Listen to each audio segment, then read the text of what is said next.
Good morning everyone. आज हम लोग पार्ट 3 जो आपको मिलेगा पेज नंबर 19 में, और शीर्षक है सीखने का आनंद। सीखने का आनंद। सभी किताब निकालेंगे। इस पाठ में हमको यह बताया गया है कि प्रकृति मनुष्य को मिला सबसे खूबसूरत उपहार है, यानी बहुत ही खूबसूरत तोहफा हमको मिला है प्रकृति के रूप में।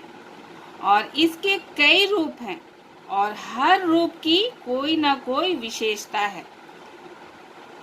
यानी प्रकृति में हम लोग बहुत सारे चीज देखते हैं और सभी चीजों की अपनी अपनी विशेषता है।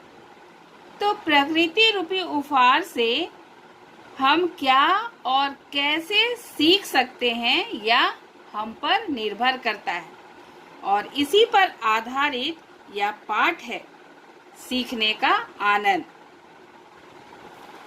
तो हम लोग लाइन बाय लाइन सबसे पहले पाठ का वाचन करेंगे कि इसमें क्या लिखा है, क्या कहानी बताई गई है, किसके बारे में बताई गई है।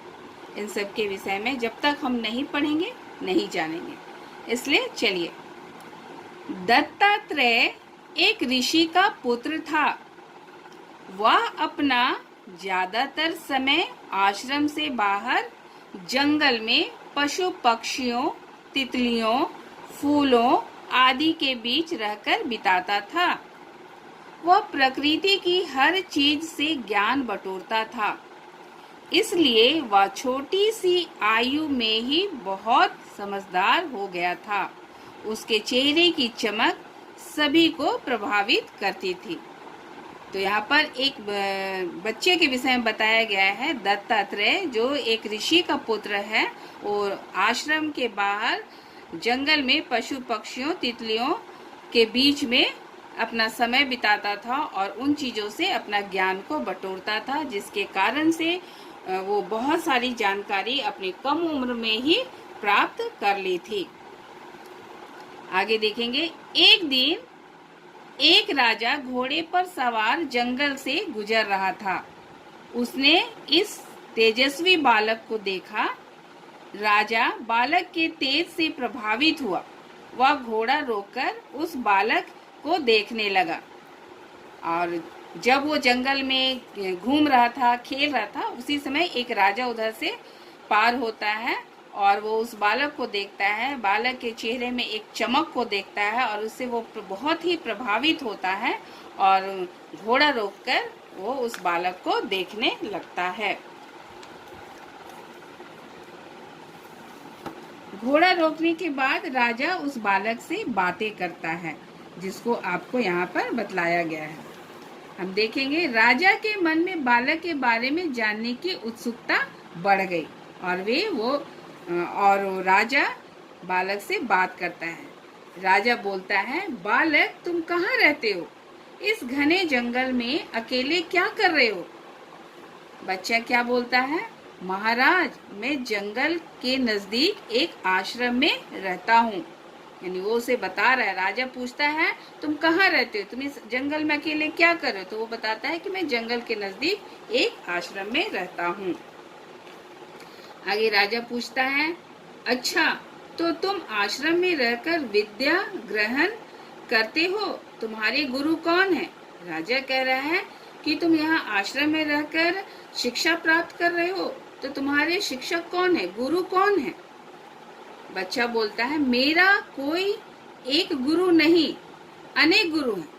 मेरा कोई एक अकेला गुरु नहीं है, मेरे अनेक गुरु हैं। यानी बहुत सारे टीचर हैं, शिक्षक हैं जो हमें पढ़ाते हैं, हमें सिखाते हैं। अनेक गुरु की बात सुनकर राजा को बहुत हैरानी हुई।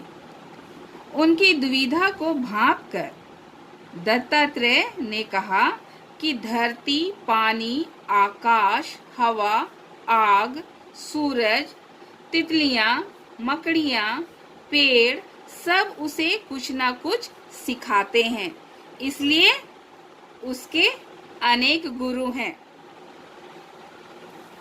यानी यहाँ पर बताया है अनेक गुरु हैं, यानी कि किन किन चीजों से वह सीखता है। उनके गुरु कौन कौन हैं? धरती, पानी, आकाश, हवा, आग, सूरज, तितलियां, मकड़ियां, पेड़। और इन सब चीजों से वो बहुत कुछ सीखता है, इसलिए वो उनको गुरु मानता है। इसलिए वो बोला है कि मेरे अनेक गुरु हैं।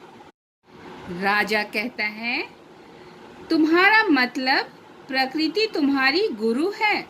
मैं जानना चाहता हूँ कि प्रकृति तुम्हें कैसे सिखाती है। यानी राजा को अब जानने की इच्छा हुई कि वो प्रकृति से कैसे सीखता है, प्रकृति उसे कैसे सिखाती है। तब दत्तात्रेय बताता है, धरती से मैंने सहनशीलता सीखी है, यानी सहने की शक्ति सीखी है।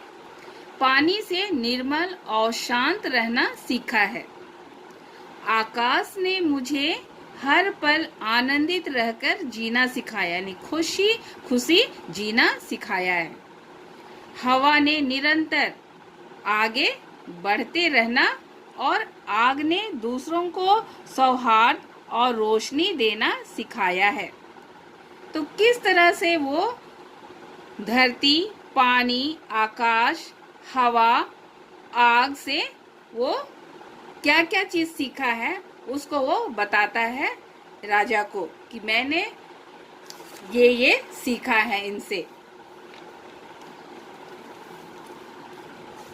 आगे वो और भी बताता है, तितलियां मुझे जगह जगह से जानकारी इकट्ठा करना सिखाती हैं। मकड़ियां मुझे अपने जाल बनाने के हुनर से योग्यता निखारना सिखाती हैं। पेड़ दूसरों को सब कुछ देने के बाद भी झुकना सिखाते हैं। और इतनी सारी बातों को सुनकर राजा बहुत ही हैरान हो जाता है। राजा यह सब सुनकर बहुत ही हैरान हुआ कि प्रकृति हमारी कितनी बड़ी गुरु है और हम उसे अनदेखा कर दूसरों में गुरु ढूंढते हैं। राजा कहता है, तुम्हारा मतलब प्रकृति तुम्हारी गुरु है। मैं जानना चाहता हूँ कि प्रकृति तुम्हें कैसे सिखाती है। यानी राजा को अब जानने की इच्छा हुई कि वो प्रकृति से कैसे सीखता है, प्रकृति उसे कैसे सिखाती है।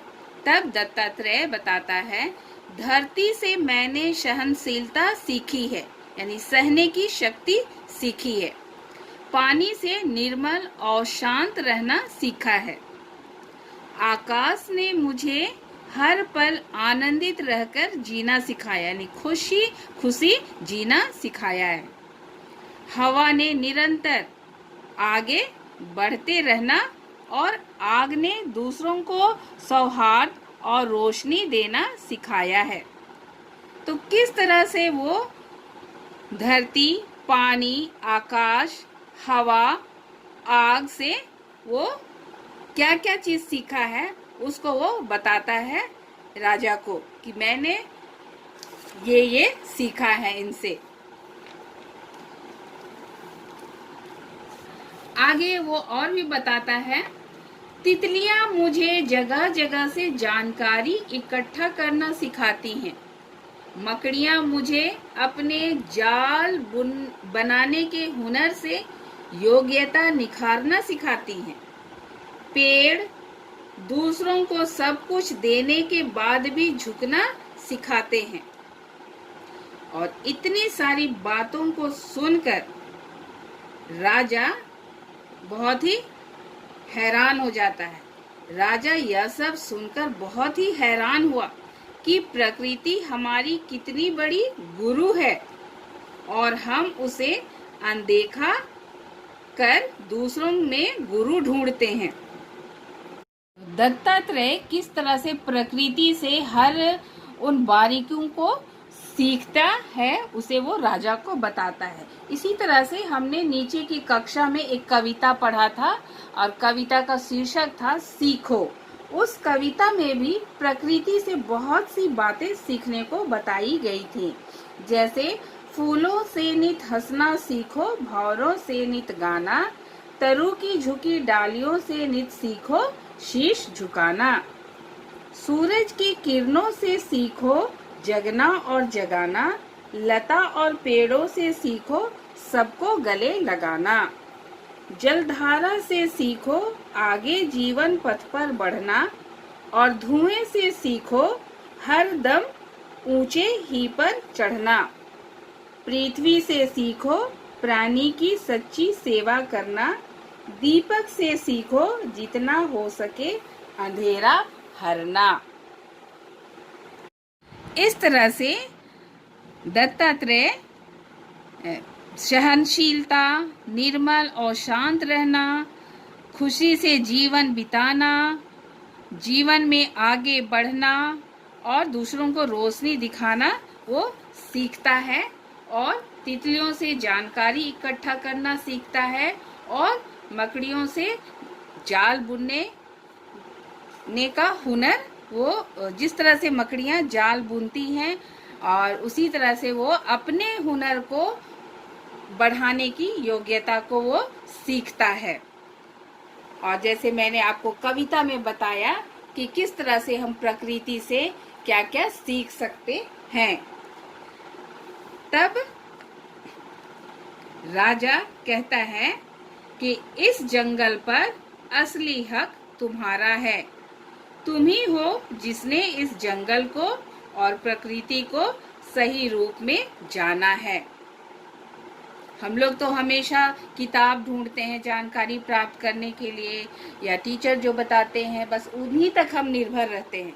लेकिन ऐसा हम लोगों को नहीं होना चाहिए। हम लोगों को आसपास की चीजों से भी बहुत कुछ सीखना चाहिए, या फिर हम आसपास की चीजों से बहुत कुछ सीख सकते हैं, अपने ज्ञान को बढ़ा सकते हैं, अपने हुनर को निखार सकते हैं और जीवन में आगे बढ़ सकते हैं और अपने ज्ञान रूपी रोशनी से दूसरों को प्रकाशित कर सकते हैं।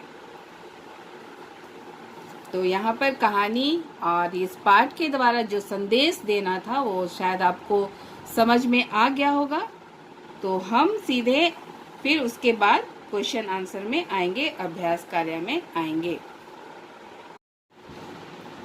तो सबसे पहले आप हिंदी कॉपी में शीर्षक लिखेंगे और उसके बाद शब्दार्थ लिखेंगे। मौखिक प्रश्न का उत्तर वाक्य में लिखेंगे और लिखित प्रश्न में पहला है मिलान करें, इसे भी आप अपने से करेंगे। लिखित प्रश्न का दूसरा है उत्तर लिखिए और ये क्वेश्चन थोड़ा विस्तार से इसका आंसर आप लिखेंगे। इस सवालों का उत्तर थोड़ा विस्तार से लिखेंगे। दत्तात्रेय अपना ज्यादातर समय कहाँ बिताता था? कहानी के द्वारा आपको पता चल गया था कि वो कहाँ बिताता था। तो दत्तात्रेय अपना ज्यादातर समय आश्रम से बाहर जंगल में पशु पक्षियों, पेड़ पौधों, फूलों के बीच रहकर बिताता था। इसका उत्तर ये हो जाएगा। ख है दत्तात्रेय के गुरु कौन थे? जैसा कि उसने बताया था क्या कि मेरे अनेक गुरु हैं, है ना। तो उसका आंसर भी हम उसी तरह से देंगे। दत्तात्रेय के गुरु अनेक थे क्योंकि प्रकृति की उन सारी चीजों जैसे धरती, पानी, आकाश, हवा, सूरज, तितलियां, मकड़ियां, पेड़ पौधे, ये उसके गुरु थे जो उसे कुछ ना कुछ सिखाते थे। तीसरा है तितलियों से दत्तात्रेय ने क्या सीखा? तितलियों से दत्तात्रेय ने क्या सीखा? तितलियों से दत्तात्रेय ने जगह जगह से जानकारी इकट्ठा करना सीखा। घ है दत्तात्रेय की किस बात को सुनकर राजा हैरान हुआ? इसका उत्तर होगा दत्तात्रेय के कहने पर कि उसके अनेक गुरु हैं और वह उनसे बहुत कुछ सीखता है। यह सुनकर राजा हैरान हुआ।